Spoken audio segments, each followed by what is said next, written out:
Hello, and welcome to Movie of the Year, the only podcast with the science and screaming to determine the best movie for any given year. This year we're doing 1973, 50 years ago, long before any of us were born, making us very inexpert commentaries on the year. But proudly, we still go ahead. I am your host, Greg, and before we get started, know this.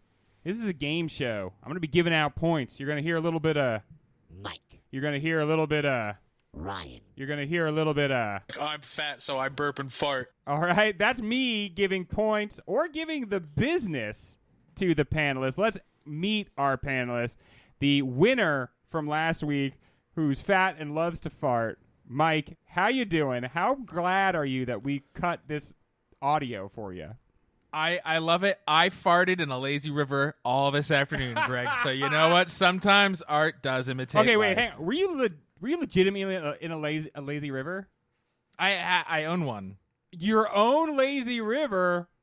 We don't talk about how I'm a Nepo baby, but my father is Mr. Podcast, a.k.a. Handcart Brooklyn, and I own a lazy river, and all afternoon Now, Ryan, I drifted and farted. You don't come from podcast royalty. No. Right? In fact, you come from the mean streets of podcasting. How do you think that's different than Mike's experience? I pulled myself up by my own bootstraps. I started off on the podcast Bootstraps Podcast I remember that was a good one. on the Bootstraps Network, thanks to my father, John Bootstraps.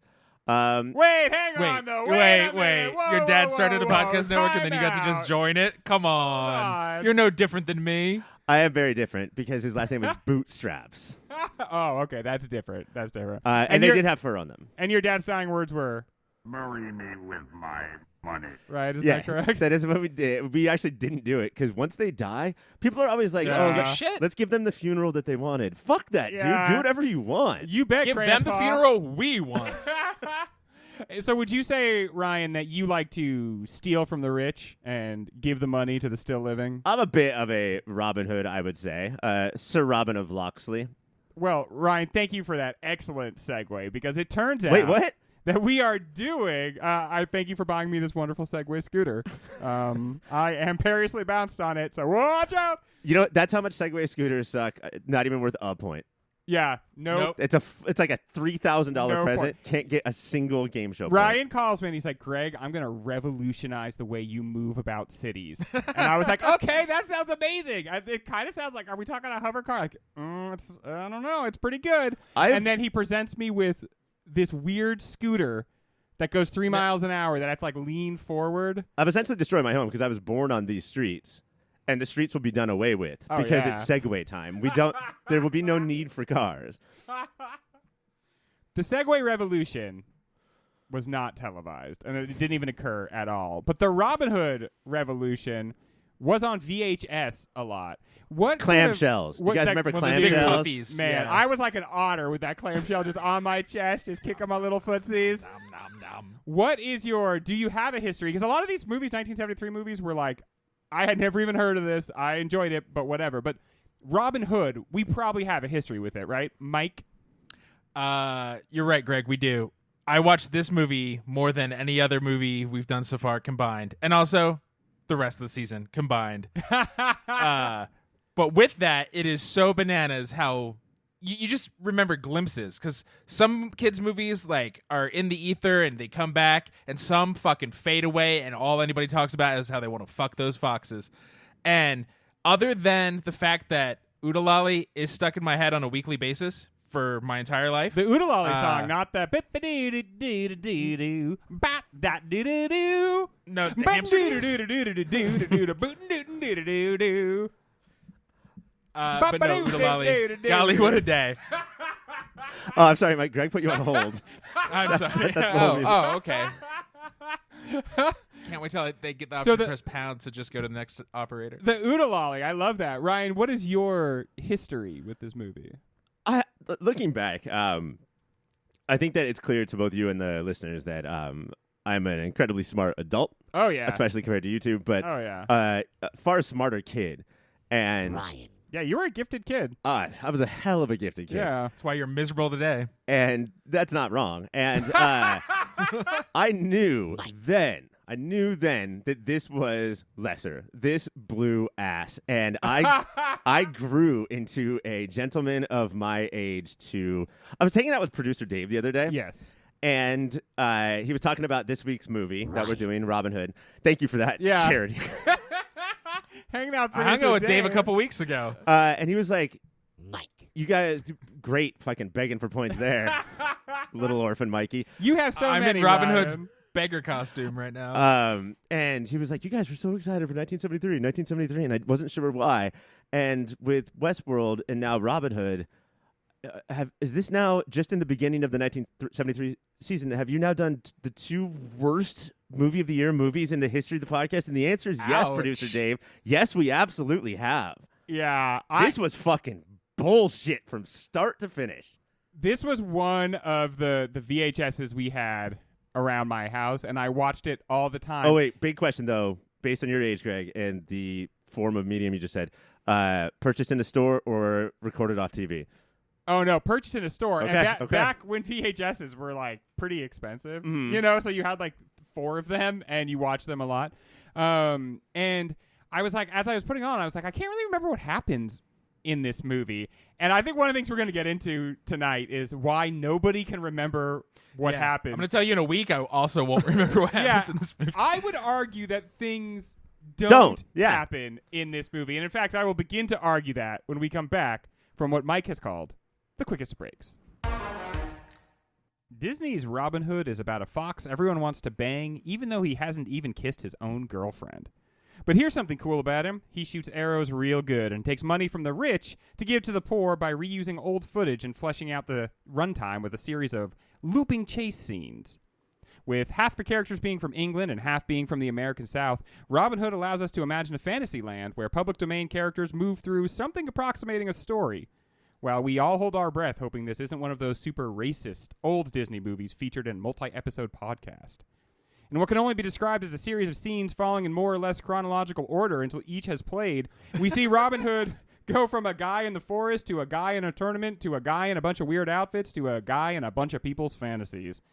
Gentlemen, I ask you this. When Robin Hood came out, people didn't go ape for the fox, but the populace eventually warmed up to the film. Who's right? And why has this movie enjoyed its recent uptick in appreciation? Ryan. Horniness.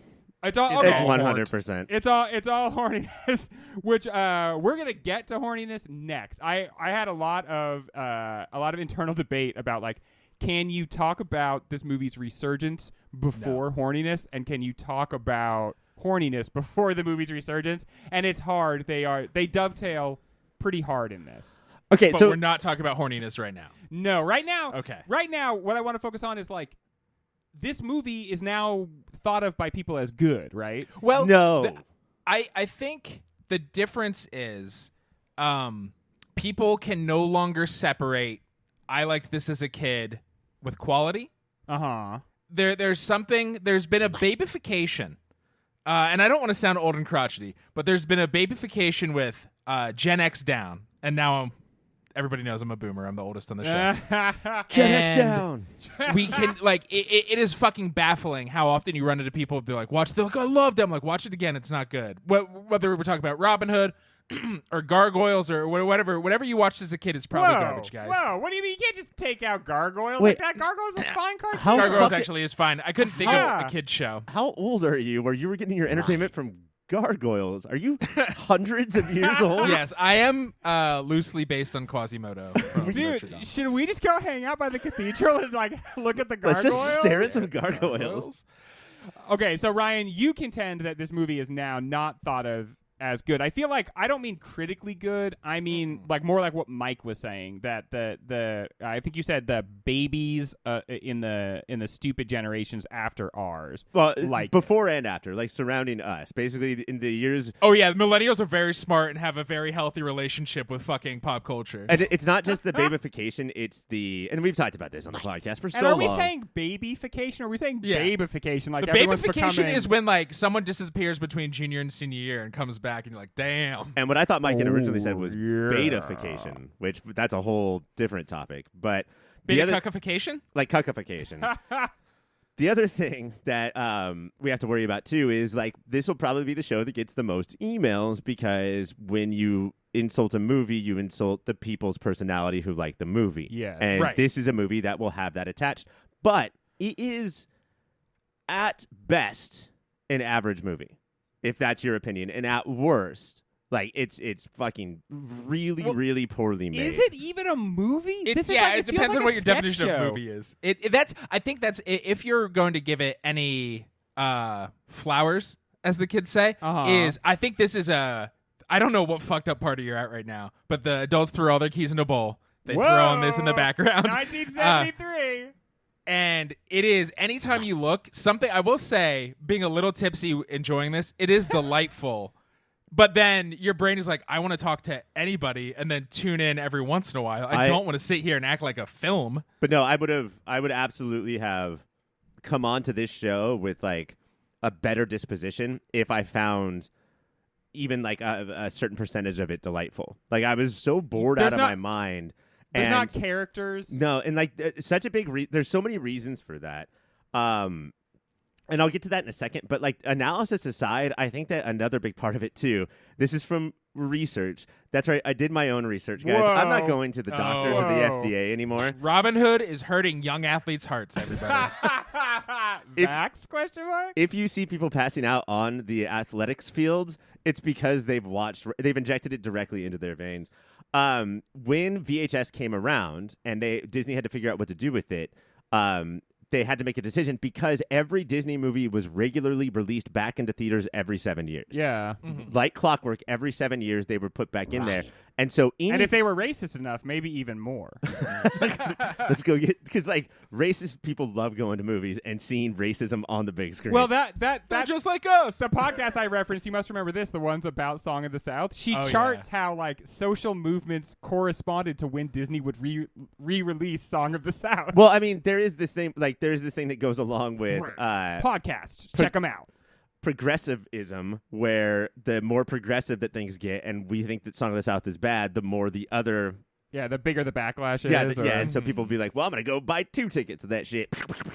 Anyway, if we're releasing these movies into theaters every 7 years, we can't release them on VHS, but we can't just let this format go away. Yeah. So what do? We take the fucking biggest piece of shit that we have, and that will be our first and for a while our only VHS movie. Really? And that could be, which is why we all had it. right. That Yeah. could be why so many more people saw it than like the box office shows than it deserves to, is because it was just in everybody's houses. It had regular rotation on things like the Disney Channel. Do you guys remember when the Disney Channel was a premium?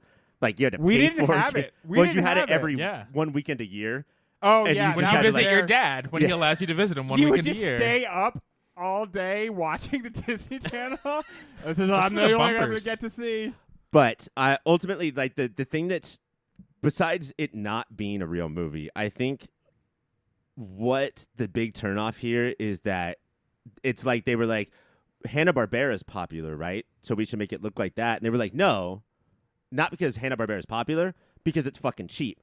Like, Yeah. we don't care if it's popular. We're going to make this look like television trash. This feels like not. There are scenes where there are groups of people running through this way and then this way and Yes. this way, like Yeah. Scooby-Doo cartoons. Right. Some of the animation here, some of the backgrounds, some of the way that the animals move is legit classic Disney beautiful.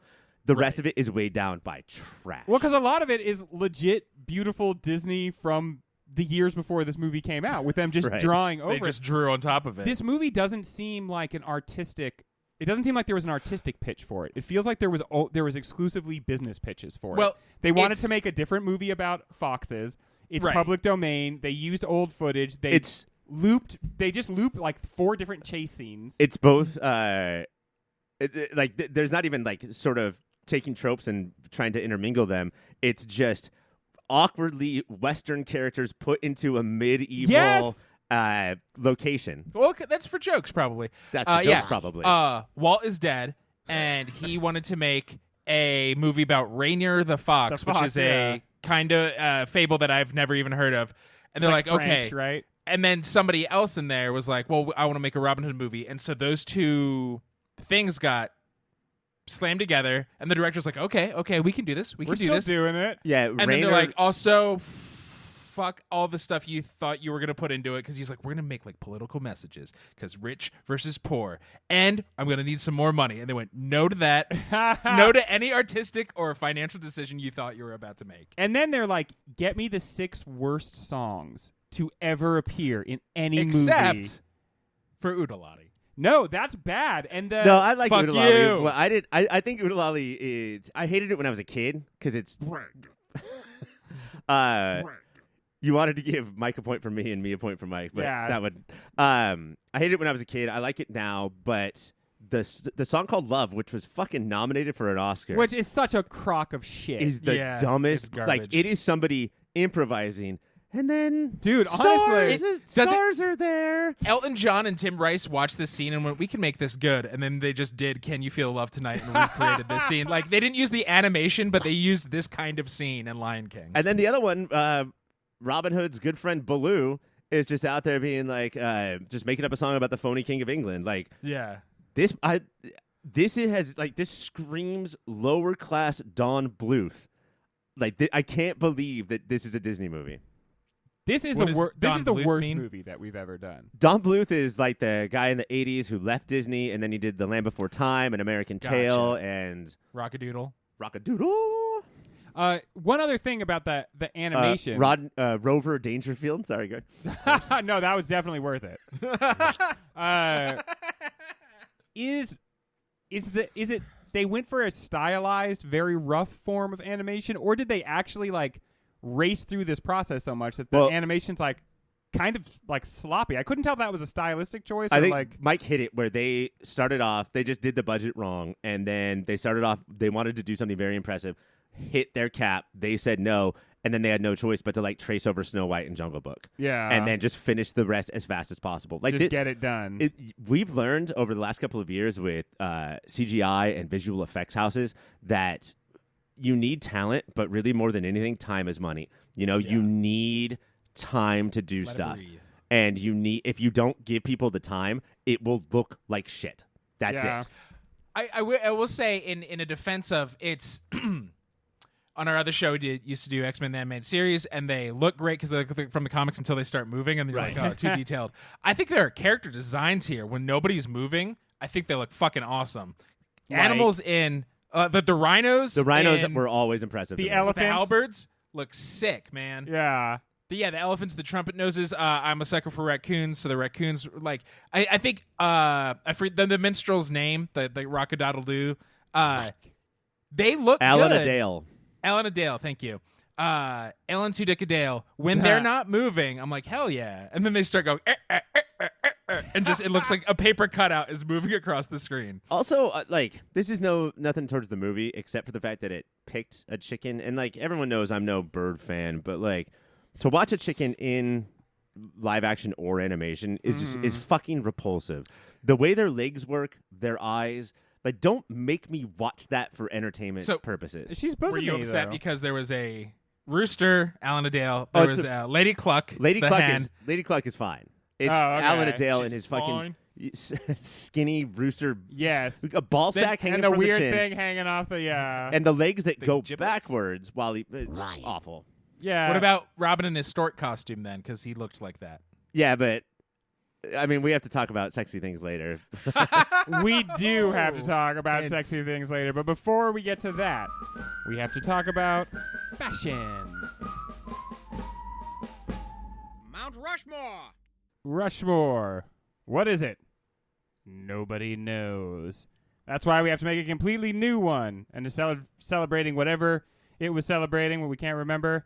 Instead, we're going to do the best fashions from 1973 as distinct from the fashions of 1975. If you try to give me the fashions of 1975, I'm going to kick you right out of here. Don't say what they were. I know you remember and you were about No. to. Just ignore it. What I want is suggestions that could appear in the movie Serpico or the movie Robin Hood. Mhm. That should be the fashions Run the gamut.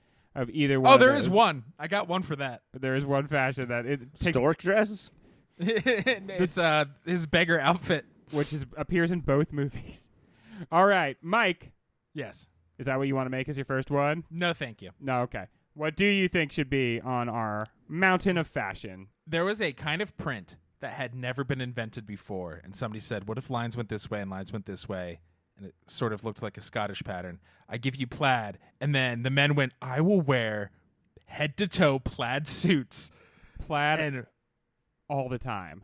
all the time, and high school Mike will think it's the coolest thing in the world, and adult Mike will be like, well, thank God that's one embarrassing fashion choice I didn't make. Speaking of Serpico, there is a scene where a bunch of cops show up for their first day of work, and every single one of them is wearing like the slacks of a cop and then just a plaid shirt. Mm-hmm. And nobody makes reference to it, so it's just that's how ubiquitous plaid was at the time, that everybody wore it all the time. But you know what? I'm going to put that in the maybe pile. Ouch. Because that scene from Serpico was from the 60s. So Oh, I think flashback. I think plaid might have come from a little bit earlier, but we'll see. Okay, well, tell that to my Google. Okay, I will tell it to your Google. And you know what? Ryan's getting a point because I know he Do did it not, again. I don't care. Jesus, Mike. I Don't know, tin cup this shit. I know that Ryan did not use Google. Is that correct, Well, Ryan? Google's the name of the hill we sit on. Oh, yeah, that's a good point. Google Hill. Google Hill. No, phone, please do not Google Hills. If I close my eyes and I imagine 1973, you know what pops up? 4 numbers. 1973. Next thing, 5th thing that pops up, women's blouses. I didn't know that there was a term for this, but they were all wearing them, and they're called peasant blouses. Peasant blouses. And I don't know if you know exactly what that is, but if you looked it up, you're like, oh, yeah, every single woman in 1973. Like, It's also very fetching. yes. Yeah. Little flowers right here, like little maybe sleeveless or like maybe a little bit of sleeve. Flowy, really Right flowy. where, Ryan? Use your words. Right where? What? Where are the flowers? You said little flowers right there. I'm just trying to paint a picture for the listeners.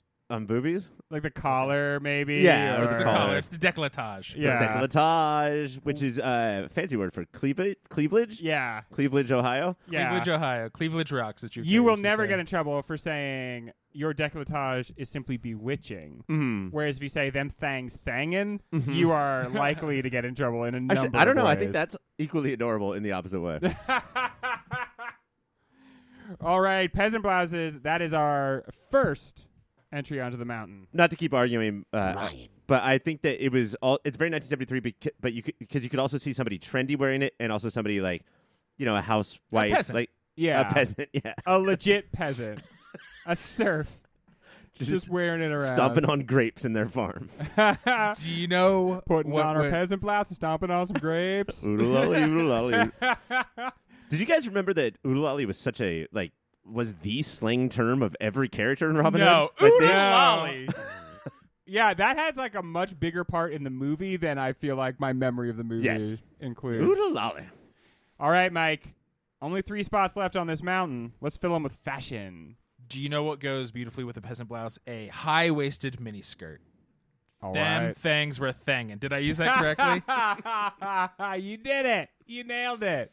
So you want a cropped top peasant blouse and then a high-waisted miniskirt. All High-waist- sort of solid colors, plaids, patterns.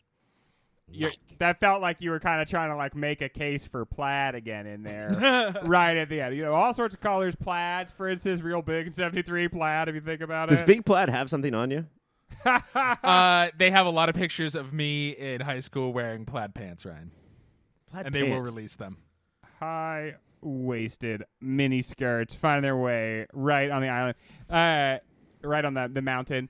The top of the skirt higher than ever. The bottom of the skirt higher than ever. We've just completely changed the They just sight pulled line. it up. I Yeah, think. They just Almost hitched at it barrel up. height.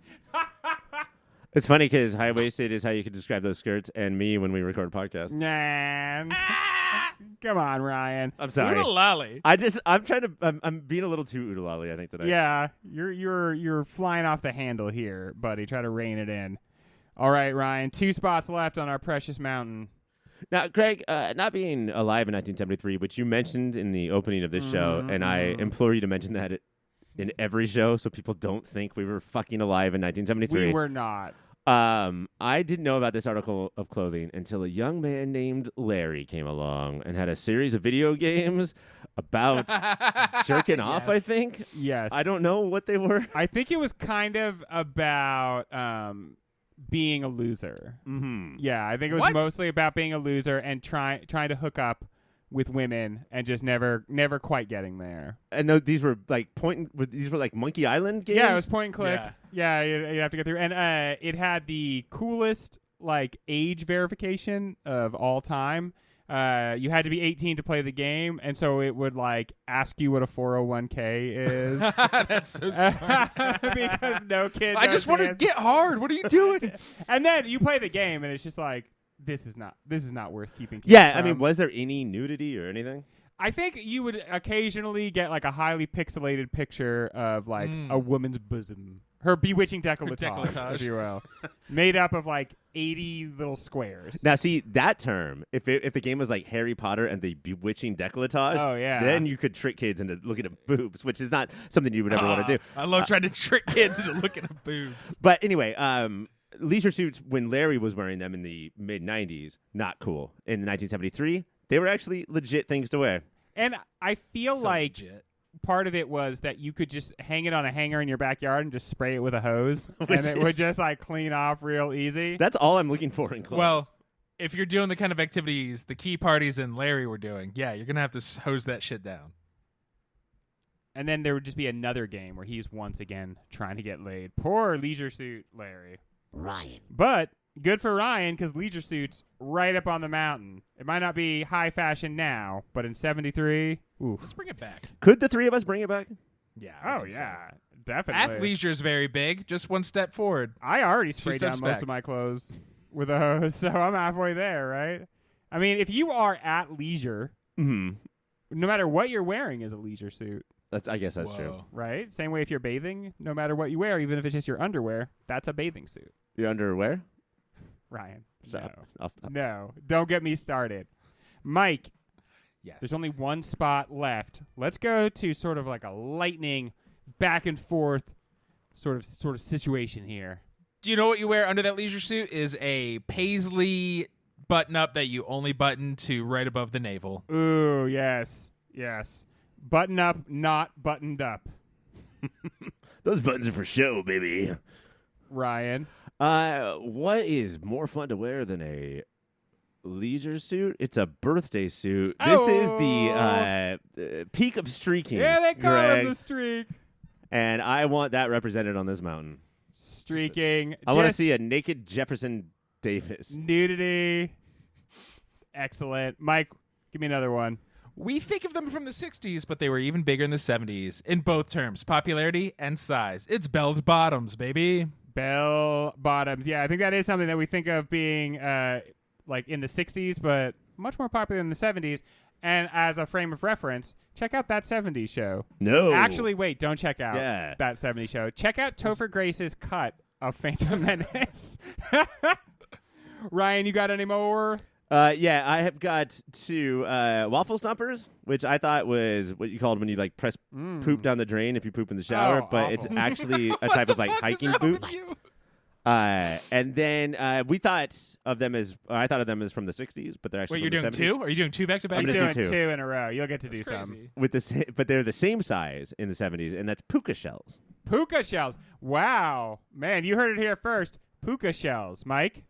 Mutton chops paired with mustaches.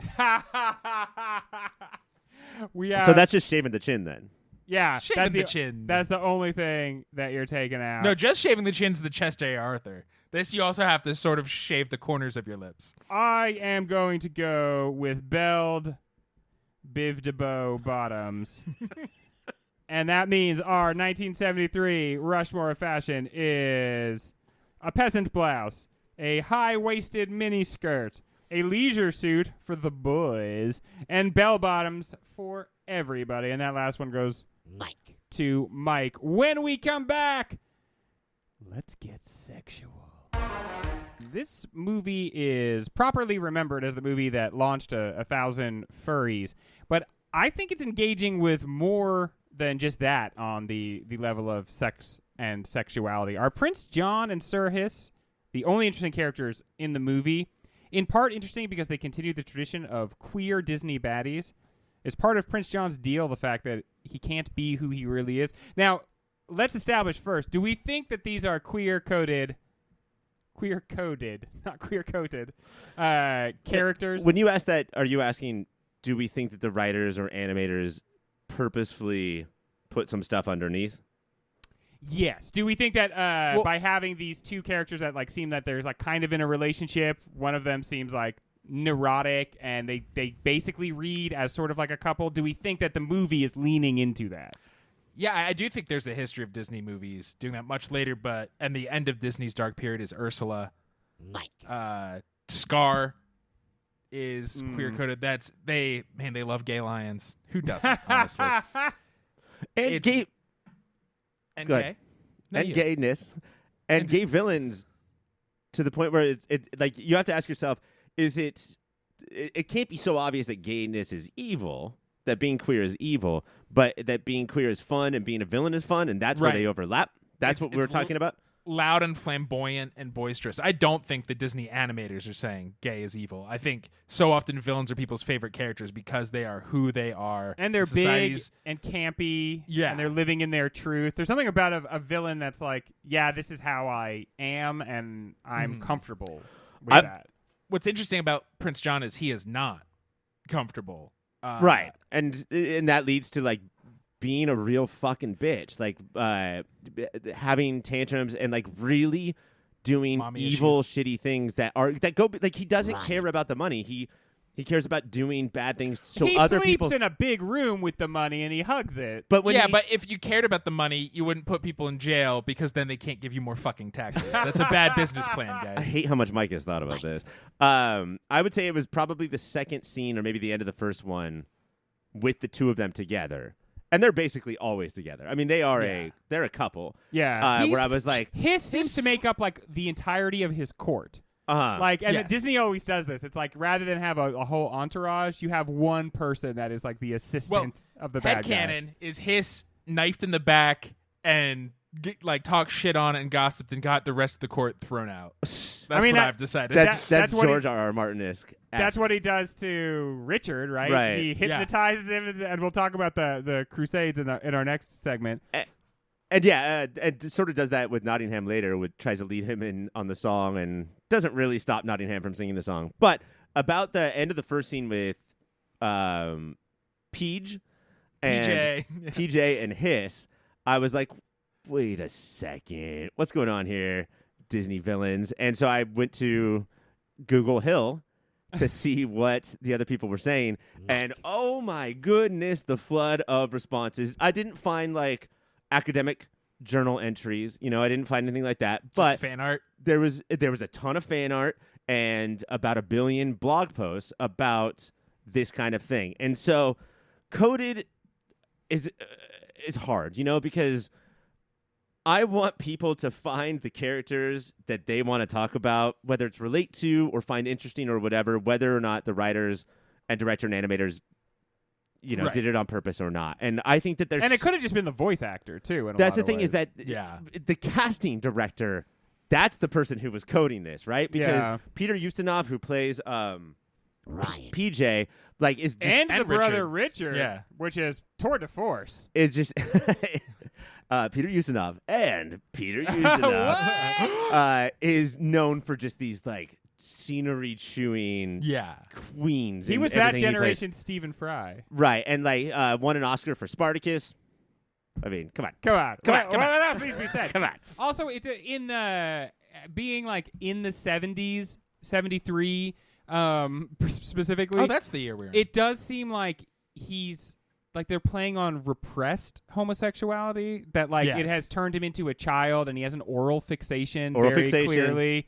And he's fixated on his mother. I do feel like they were kind of leaning into a psychoanalytical form of and honestly a little bit, right? Because it's like he's obsessed with his mom and he like can't function without her, and he's like kind of falling apart because she's not around anymore. And it is this trigger word for him, where like he Yeah. loses all control when she's mentioned. Yeah, but I think it really comes down to the energy imbued by Ustinov in the performance. And I think we should also point out that the part of the question is these, like, specifically Prince John, he's the bad guy in the movie, but is there anybody else that, like, approaches his, like, likability or, like, how interesting his character is? I think that there's multiple times where they take it too far because they don't know what to do because it's not a movie. Yeah. And so there's no drama. There's no...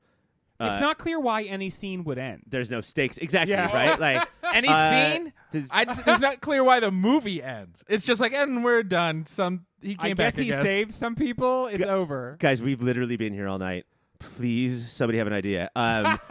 College football parody? Boom. That's what we're doing. We're doing.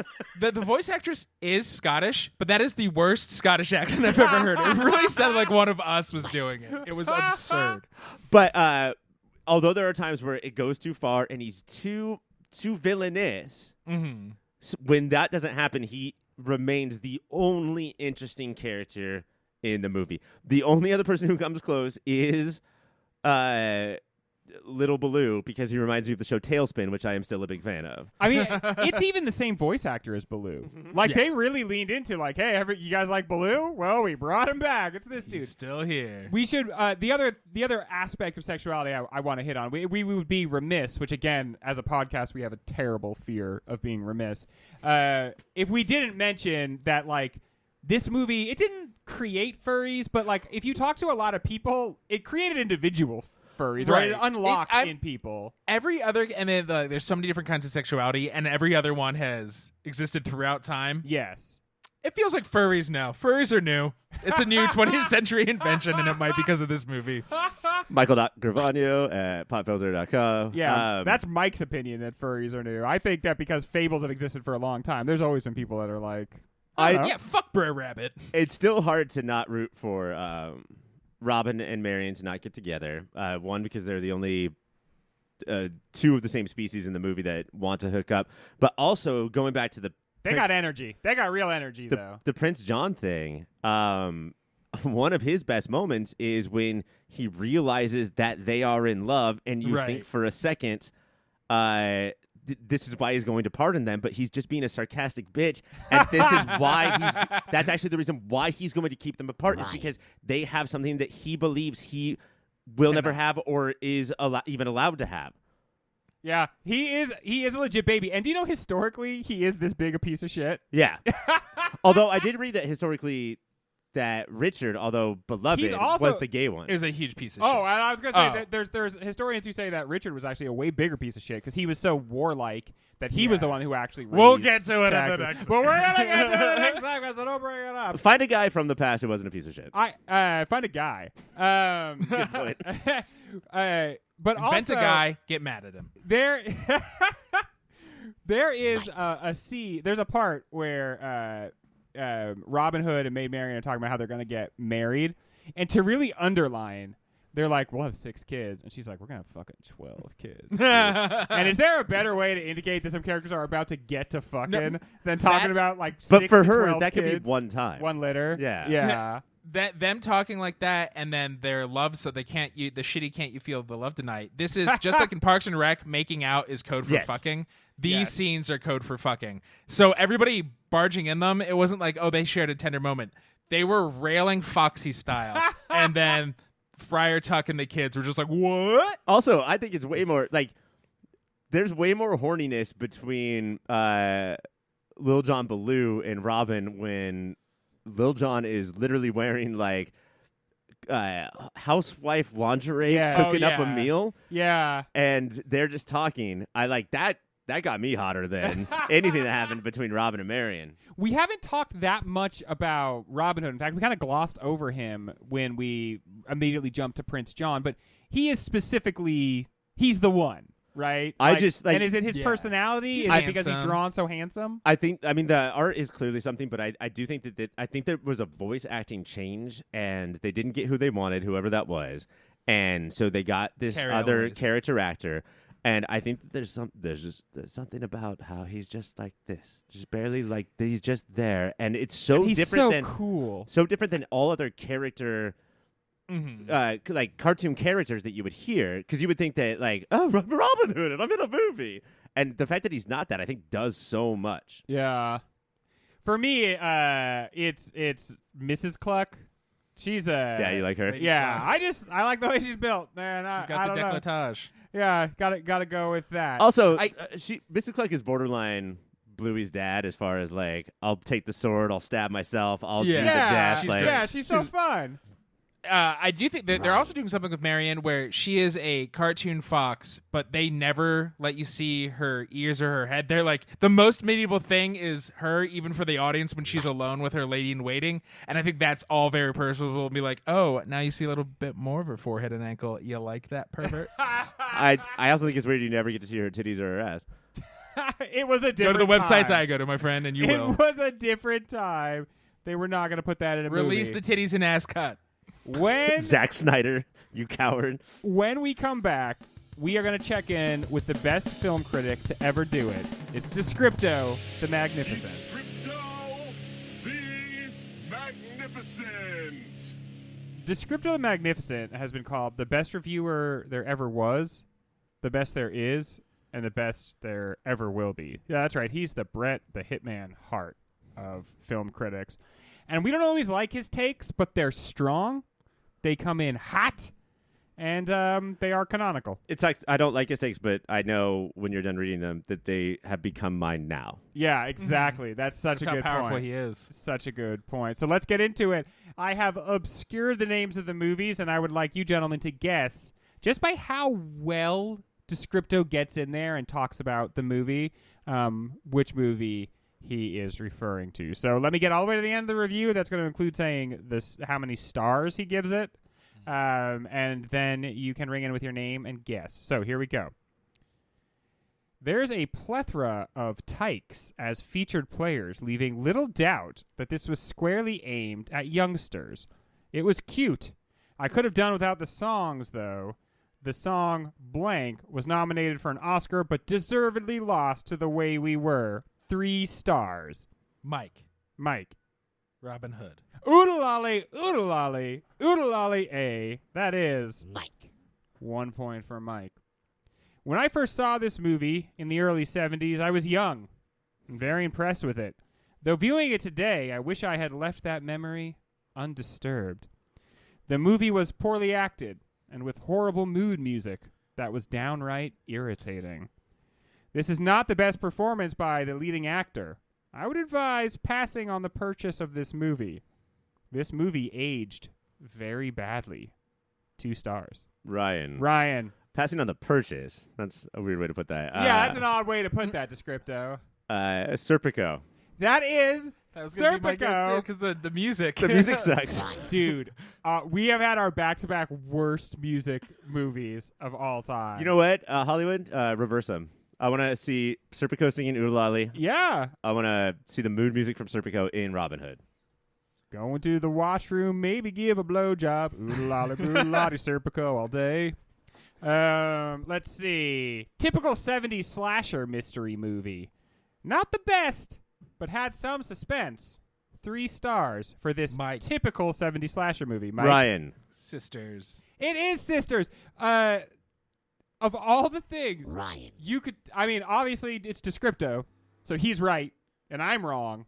And this feeling of really, that's typical to you. Sisters is a typical slasher movie. Okay. It's true, but I didn't know it. It kind of upset me. All leads fully complement themselves and the movie. They just don't make films like this anymore. 5 stars. Mike. Mean Streets. Not Mean Streets. Ryan, do you have a guess? Ryan's shaking his head no, his mouth absolutely full of beer. Just swallow it. Nope, okay. Well, the movie, you know what I'm going to guess? Was it The Sting? It was. Good job, Greg. Good job. The Sting. The Sting, I think, Mike, probably in the lead for the movie that has most been remarked. They don't make them like this anymore. Yeah, that's true. Right. Of all movies. And I liked how all leads fully complement themselves. What is that? One of my favorite movies and I love watching it at any time I'm sitting around with nothing to do. It's a great movie for a rainy day. Love the background music. It is so reminiscent of my teenage years. They don't make them like this nowadays. Love it. 5 stars.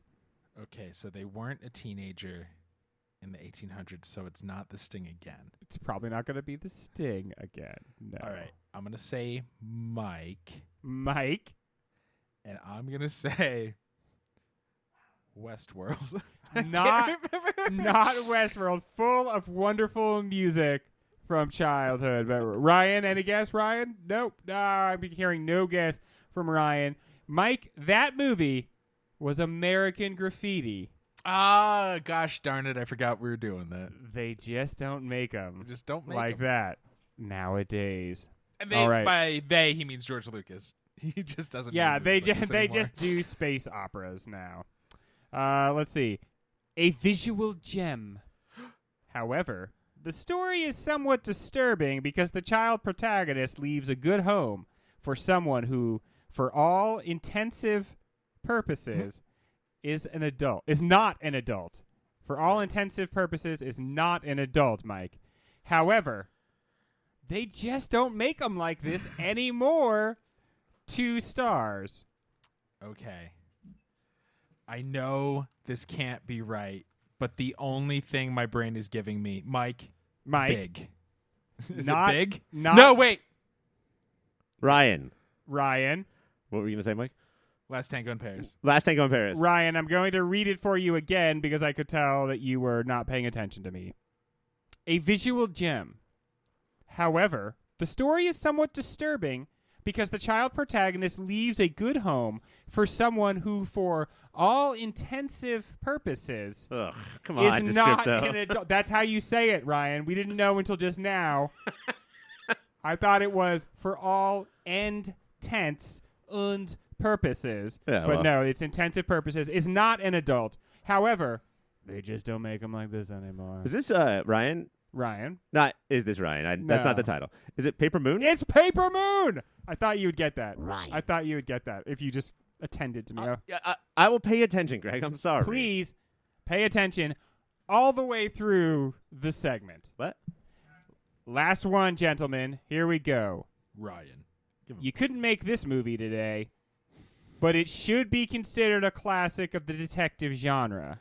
The Naked Lady Neighbors alone would get you canceled from here to next Tuesday. 4 stars. Mike. Ryan. I heard Ryan first. What?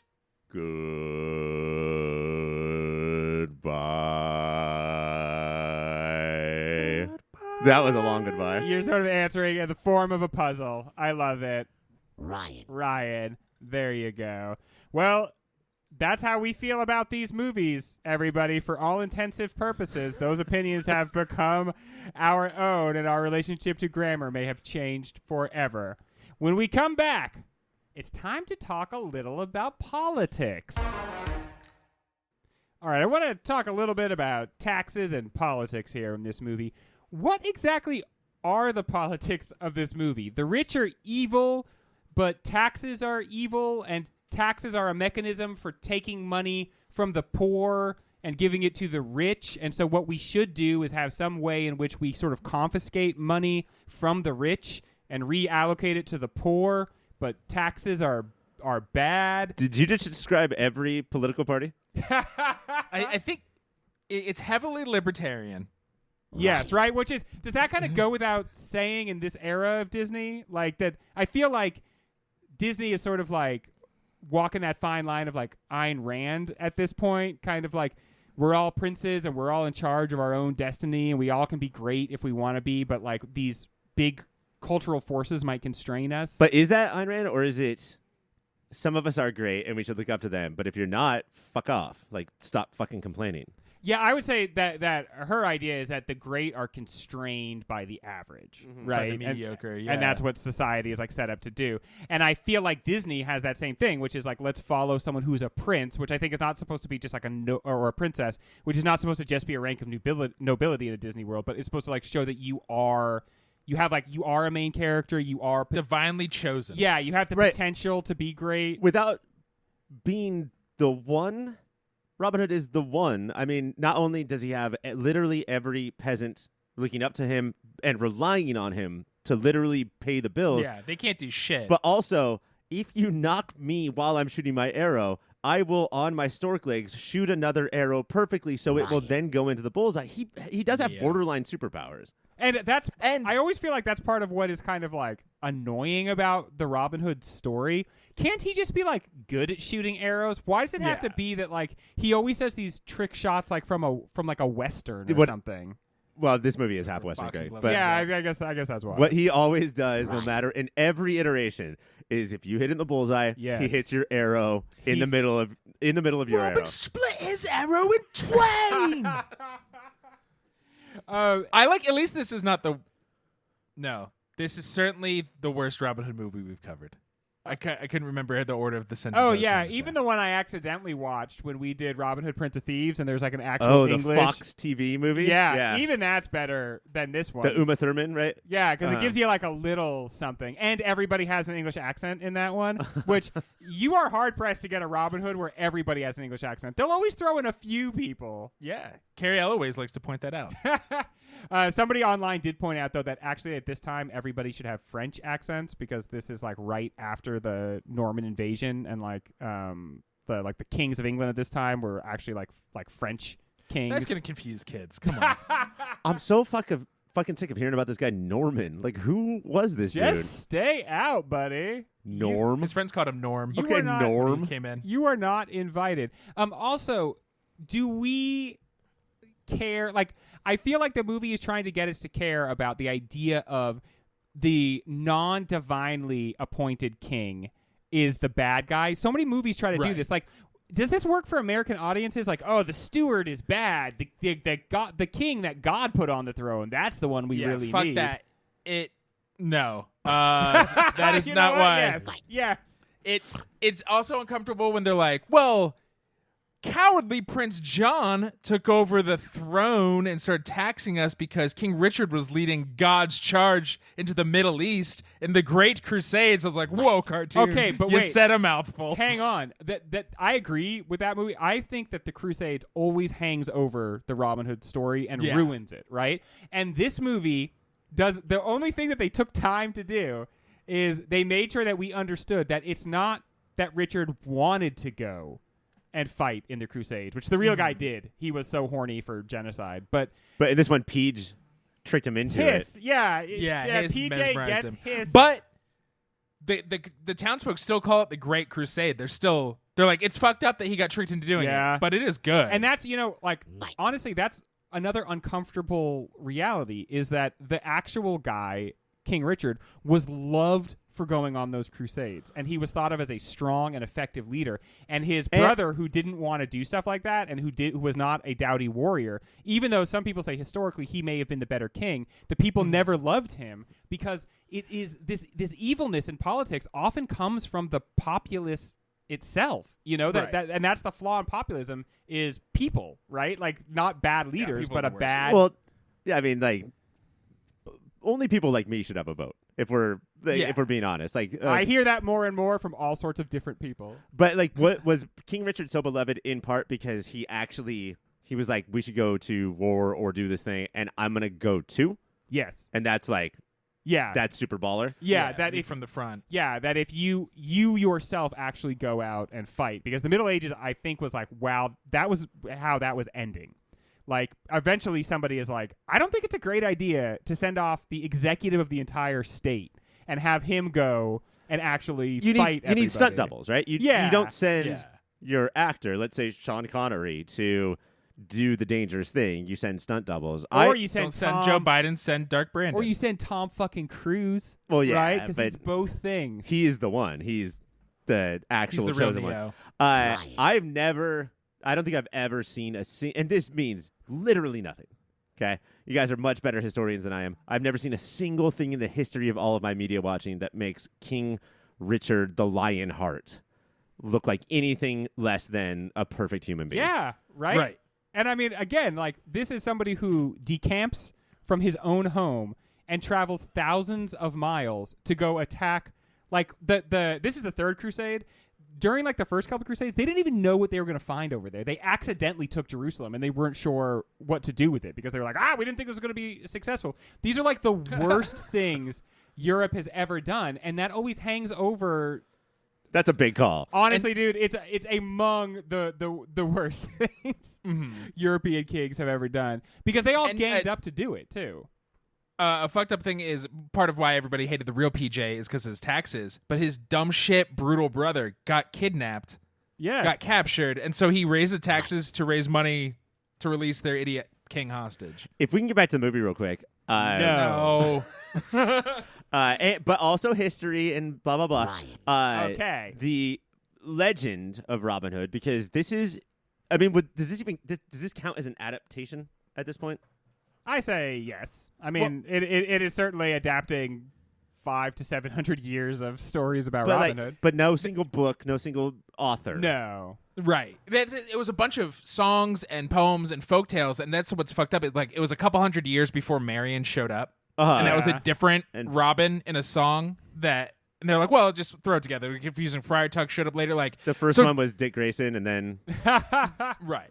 Does it need to take place in the Crusades if it is this hodgepodge? There's certain things have been calcified and canonized. They're like, well, clearly he has to have murdered some brown people before he comes back to help the poor people, right? Well, that's sort of what I'm saying is that you sort of have this responsibility / weird, I don't know, like shopping spree when you tell a Robin Hood story of you have so much to choose from. Also, you are calcifying for the future if your movie hits. Now, not every movie hits. There was, believe it or not, a Russell Crowe Robin Hood that no one remembers. Even less than that, there was a guy from Sons of Anarchy. Yeah, dude. It's Guy Ritchie. Oh, yeah. It's public domain. So, like, there's Natalie Portman in one? There's going to be, by the time this podcast comes out, there's going to be 3 more Robin Hood movies. Starring us as Robin Hood. As Robin Scabs. There was going to be a shared Robin Hood universe, so there's going to be Scarlet. Hell yeah, Will Tuck. Scarlet. And then each one was going to get their movie before they met up as the Merry Men. It sounds like I'm making that it was up. the I'm Guy not. Ritchie That was thing, going like to the happen. shared universe of Robin Hood. But my point is that you can choose whatever you want, and so watching Robin Hood movies, knowing that is really interesting because you get what did they focus on then? Yeah. And this movie focused on for a long time, in a movie with no structure or plot whatsoever, towers. Prisons of cute animals starving. Yeah. We can't pay our bills, so we are going to be left to die, and like hopefully the animal that's bigger than me will like have a crumb fall off their food so that my family can eat. And those are large segments of the movie. That's what they chose to focus on. We're talking about like one of the most iconic heroes of all time, if we're talking about all of literature. And Little Baloo says this at the beginning, like, hey, Robin, clear this up real quick for the audience. Are we good or are we bad? Yes. Like, could you, straight up say what our pitch is real quick? And so we could have had many adventures of daring do, but this is what they chose to focus on is give me taxes, give me more taxes. And is there something beyond westernizing the story? Is there some sort of Now, when you say that, do you mean Americanizing or like literal Wild because West? I want to move even away from the West, and I want to say that this movie seems to build a bridge between medieval England and the American South in a way that, like, I feel like we have to probe that for meaning. What I researched is what Mike said, where 4 people ran into a room, they all pitched because Walt was dead, they were like, yes to all. Until they just included everything. Or they had already signed the actors that were going to be in this Western version of Robin Hood that they were going to film, but they were on contract, so they said, well, we're not going to do the Western anymore, but they're going to be in the movie. So we have these, well, hello there, partner, people in the movie. Yeah. Because it does, Greg, I think what you were hinting at, it does seem like, is this about like the North and the Reconstruction and like is the North Prince John? Like, what the fuck is this saying? I feel like that at least creeps into it, and especially with the history of Disneyland or Disney and the history of like the way in which the American South has been seen as like an honor culture, like a chivalric sort of like remnant.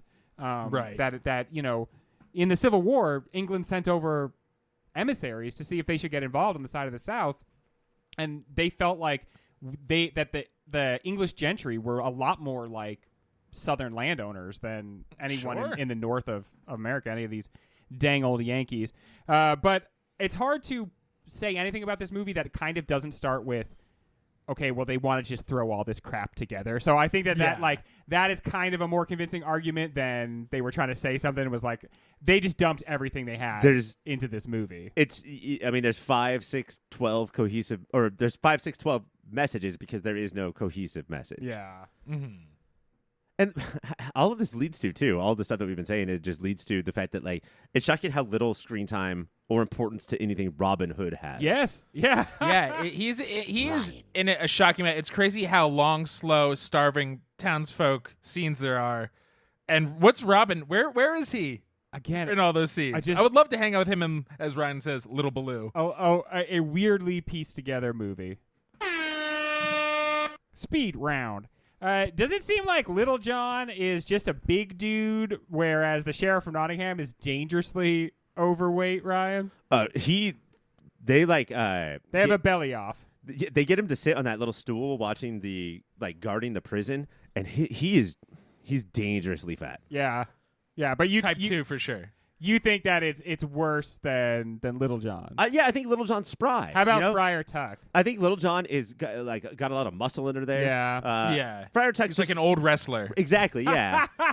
Friar Tuck is just he's got that advancing age weight. Yeah. But Sheriff Nottingham is Beer belly. fucking. I am nervous about his future. I have to say, when you don't want to carry weight that way. Right. No, when the description said it's the brown fat, that's what he's covered in his organs. The description said he is a wolf, and I was shocked. Yeah. I was sure it was some weird fat You are mammal a pig thing. with gray ears. That is what happens when the wolf is, instead of being out there in the forest as a wild animal, is eating off the table scraps of society. It gets fat and complacent. But I love when the big evil monster just talks like this. Yeah. Oh.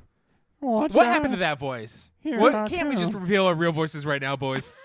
We never. All talk we like left this here voice in the westerns. Kind of the mayor from Deadwood was kind of still doing that, right? Yeah, oh for sure. EB. Does it feel like the creators kind of forgot to end this movie? Does it more stop than come to any sort of conclusion, Mike? It is bold choice to just have scenes and scenes that are like skits. Bolder choice to be like, the king's back, we're married, goodbye. What? Good movie, No everybody. sort of narrative. Thanks for watching. No climactic fight. No, nothing. They're just in special jail where they break up rocks now. But the two fucking vulture guards, see, ACAB, man, includes those. So the sheriff. Yeah, they got off. But they're now guarding. Fuck Trigger, that, man. Trigger. In this Trigger and Nutsy. medieval, adventure, Trigger and Nutsy. Yeah. What color is Robin Hood's hat in this? Green? Green? Okay, it is sometimes. This is how cheap this movie is. It is sometimes green, it's sometimes yellow, and it's sometimes brown. Well, he has different hats because he gives the rabbit boy one of them. That one changes colors. He also They're leaves magic hats. in the first scene where they're running from the guards. He leaves the hat in the water, and then the next scene he is running with a hat on. So what the hell? They have so many. Little John has said, "I have one hat." Robin has infinite hats. Does this movie rely a little too heavily on improbable disguises? Like, do you buy Robin Hood as a stork? Do you buy Robin Hood as a vulture guard? Not that one. That was the worst he of threw his a disguises. sock on his. And then he just hunched That was over insulting. Mr. Burns style. And Sheriff of Nottingham, that future diabetes patient, was just like, no, that's clearly Trigger. Yeah. So we're fine. I know that guy. It's Trigger. Well, he's playing on the sheriff's racism. Yeah. Yeah, that's probably but true. Robin as a hot Roma lady, I buy that. I'll buy that every day of the week, buying stock in that. How did this movie pick through all the different areas where it would potentially become racist? They actually did the whole fortune teller thing, and they were Roma coded or whatever, but nobody said the G word. I felt like it kind of stayed on the rails. Just thank God he didn't get a handful of mud and wipe it on his face. I was holding my breath this entire movie, and I Yeah. swear, I think it does. We'll get to the cringe part, but we'll see. Richard and John's niece is a fox, which is a weird choice. Is there something unusual about, in this universe, a fox has to marry a fox, and, the rabbits have a bunch of rabbit kids. Did the movie navigate these things very well, or does it feel a little uncomfortable coming from Disney? I think it would just be confusing if like the turtle's mom was a rabbit. Well, and is it then we're getting confusing a that new- lions have a fox for a niece? Well, I think it's niece in the royal term. Yeah. Also, she's the credits. The opening credits let you know she's a vixen. Mamma mia. My eyes let me know that, Mike. Is Robin Hood to the Disney oeuvre what Robin the Hood is to the Sublime oeuvre, Ryan? Yeah, I mean, that's the worst Sublime album. God, that is by far the worst Sublime. And honestly, Right. we used to think that was like not saying that much.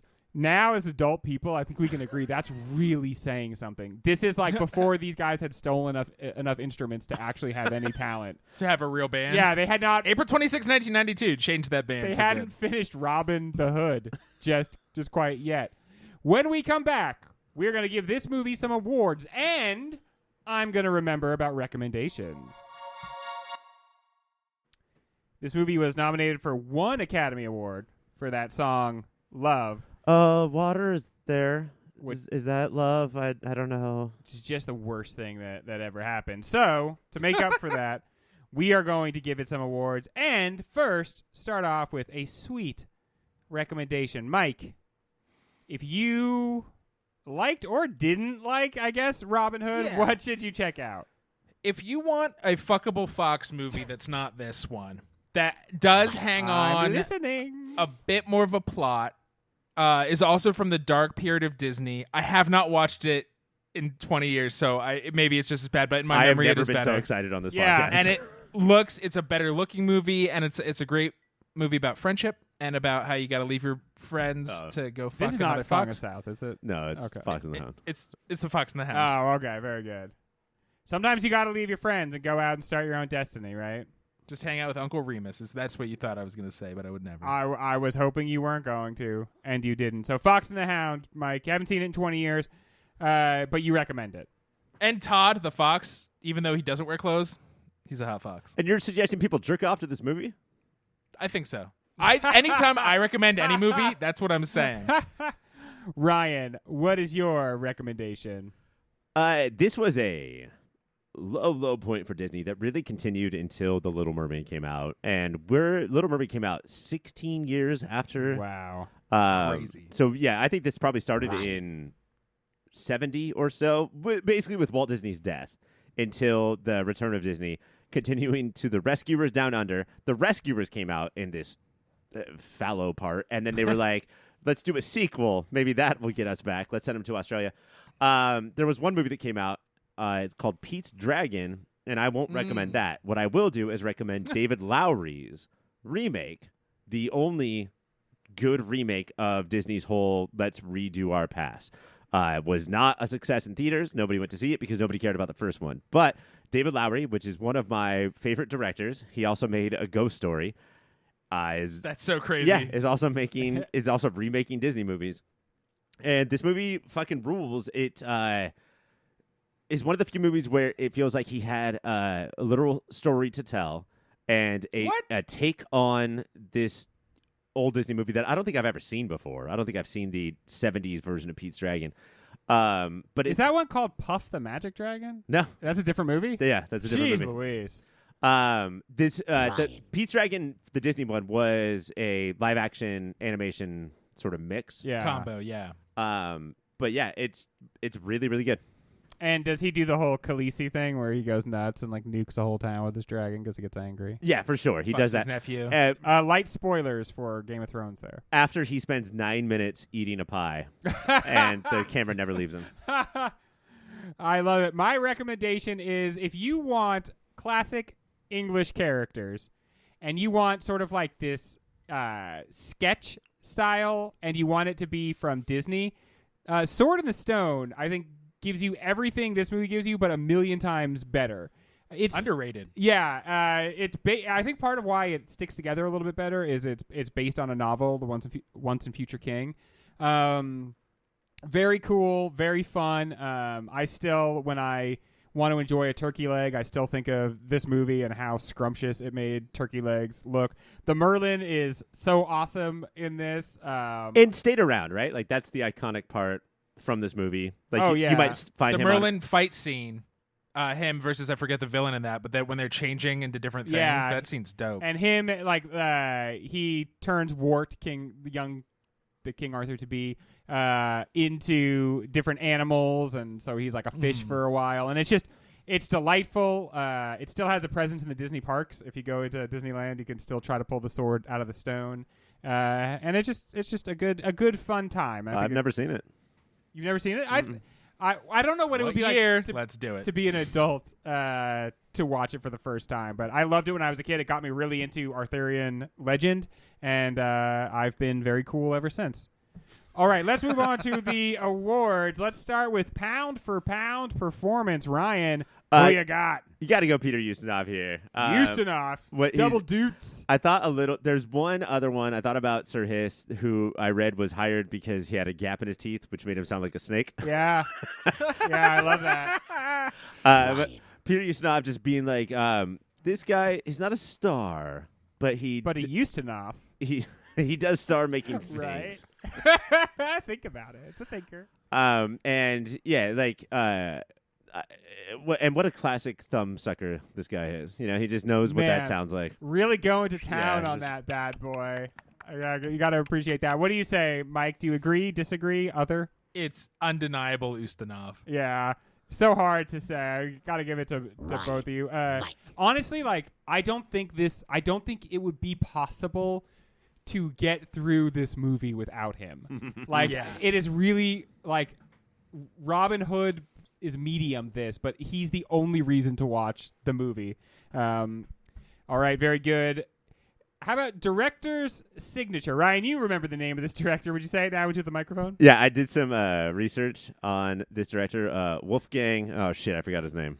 Reitherman. Reitherman. Good. Wolfgang Reitherman. And he's one of the 9 old men. He's one of the 9 old men, and I read love that. I read that Very spooky. of the 9 old men, he was, believe it or not, the one who was like the most demanding, and he would scream about what he wanted. The guy named Wolfgang Reitherman was the one who would scream at you. Very It's weird how he showed up in the States around 1946, 1947. That is interesting. Yeah. Where do you come from? Oh, Europe. Des Moines. So Ryan, what do you think is the most 9 old man moment of the movie? I think that Wolfgang Reitherman's, and we've talked about how he screwed this movie up, but also he was screwed, right? Like, it is his fault that the budget went so over, but also typically they would have given more money, you know? And there was something about this movie that they were like, no, absolutely not. Will you be getting more money? Movies go over budget all the time and they get more money. But I think that what he did with his animal choices for each role, and then also watching the animals move, I think from when I was a kid to now, watching those rhinos and how much bigger they were, and watching Robin Hood just dance, watching Robin Hood cook, whether it's with a sword or jumping from ledge to ledge, Yeah. just the attention paid to how they move, I think is a Wolfgang Reitherman thing. All right. Excellent. Movement. Mike, what do you got? Our Wolfgang Reitherman also directed The Jungle Book and The Aristocats. Oh my Two God. of the 3 So he was not just dance drawing scenes. from random movies. Yeah, You're allowed 2 to of the do that, 3 right? he lifted. The Naked Gun And- stole jokes from the show Police Squad. That's fine, right? Exactly. So he went like, do you know what I really did good on? Those dancing in those ones. So I'm going to just do them again here, baby. I think I'm going to give it to that. I liked your answer to Ryan, but I think being like, I captured the movement perfectly. And I guess it's a little bit like what Ryan said, but the specificity of I'm going to take these dances from these actual movies that I made, and then we will just kind of trace over them. I saw someone making a case online that it's actually as much, if not more, work to reuse it than to do Yeah. that. I love that line of reasoning. Well, It's so obviously not true. Yeah, I think that it's, people don't give enough credit to creativity. You know, Yes, like to yeah. come up with the ideas of movement is a lot harder than just Right. the tracing. Tracing. I would argue that Though we respect inkers. we do. I would argue that this movie does a pretty good job of not inducing cringe. Mike, would you agree with that? And what do you think was the cringiest moment? No, it was shocking for just the era and the company. Didn't it feel like it was You're coming just like, every second? Like you'd see a bird and you'd be like, uh-oh, here we go. What's this bird's voice going to sound like? You'd be like, oh, that's not so bad. Who's this fucking racist bird? Yeah. It really is everybody just being the Crusades are great is the only thing I could land on. Okay, that is pretty cringy, Ryan. It'd be so hard though for a 73-minute movie to get into the details of why the Crusades may not have been a good idea. I picked the football scene. I just like, where is this coming from? Is Seth MacFarlane involved in this movie? Because otherwise, why is this joke here? No, it just made him. Mike. I think I'm going to give that one to Mike. All right, now let's get to the ones that are special just for Robin Hood. We've talked a lot about how super sexy the animals in this movie are. What's the foxiest moment, though, Ryan? Oh, I mean, there's so many things that I understand. I understand why people took this movie to heart, but there's one point where when they're dressed as Romas, Yes. The Roma people. And Robin Hood dressed as a fucking hot woman, and he's got the big hoop earrings, which I'm in the bag for. Tries to stop Lil Baloo from going any further, and where does he put his hands? But on his big bosom, and that is the hottest moment of the movie. Mike, agree? Disagree? It's impossible to disagree because that is the sexiest moment of the movie. Ryan. Mike. All right, I'll give it to both of you. This movie is famously from the 70s. It's from 1973. What is the most 70s thing that happens, Mike? We kind of hinted at it already in one of the numerous chase scenes. They just start Scooby-Dooing. They just start. They run off. These tents are very orderly. And they just and it's just like, okay, this. I don't know when this was clever, but it's Scooby-Doo, the monkeys. Everybody was fucking doing it. It's crazy. Everybody was doing it, baby. It was super cool. It's so obvious that what they're doing is taking like 3 seconds of animation and using it for like a minute. But like, that's not fooling anybody. This has a longer running time than most of the Walt Disney features before this. Don't have that. Why, though? Yeah, like, I mean, I can't imagine kids in like a theater full of kids in 1973. I really can't imagine them just sitting and watching this entire movie. Like, there's so much filler in it. And that's got to be your one job as a kids movie, right? Keep the kids, like, from moving around. I checked at the end of the opening credits, which is opening credits with clips from the rest of the movie, like but with no backgrounds. Again, just very TV style, right? Like a little snippet of everybody with their name, like one of those TV specials that we would get as kids. Don't have that. Just don't have it. I have the same thing.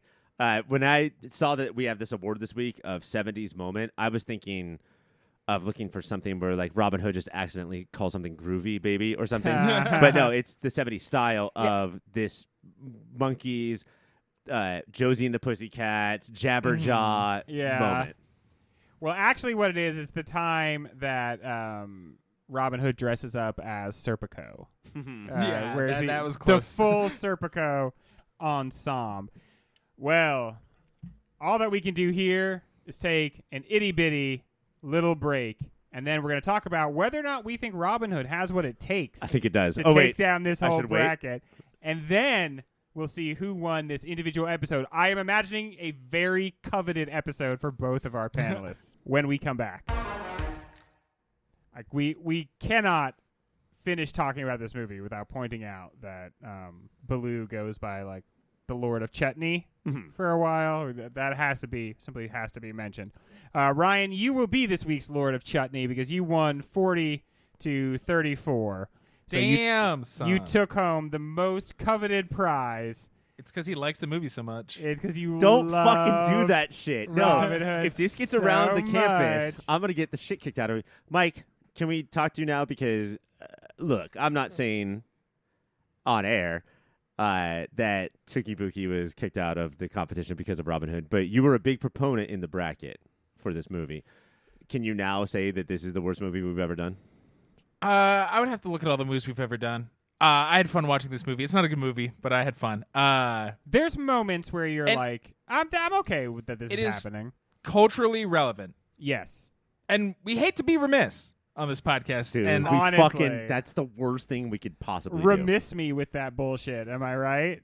do. Yes, Greg, you're right. But yeah, I feel like we did have to do it, right? If only to get all the hate mail.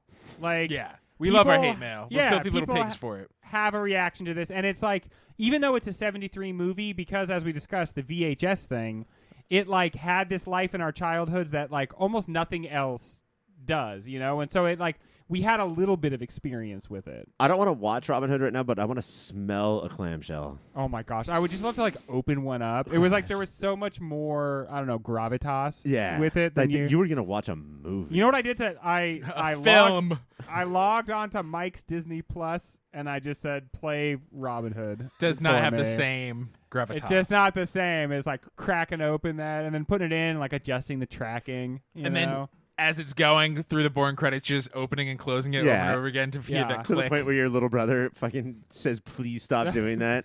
So what do we think? I mean, I don't know if it can win overall, but do we think this is going to go pretty deep? I would venture to say that this will be nominated for 0 shushies or Moody's. In fact, What about Biggest Shithead?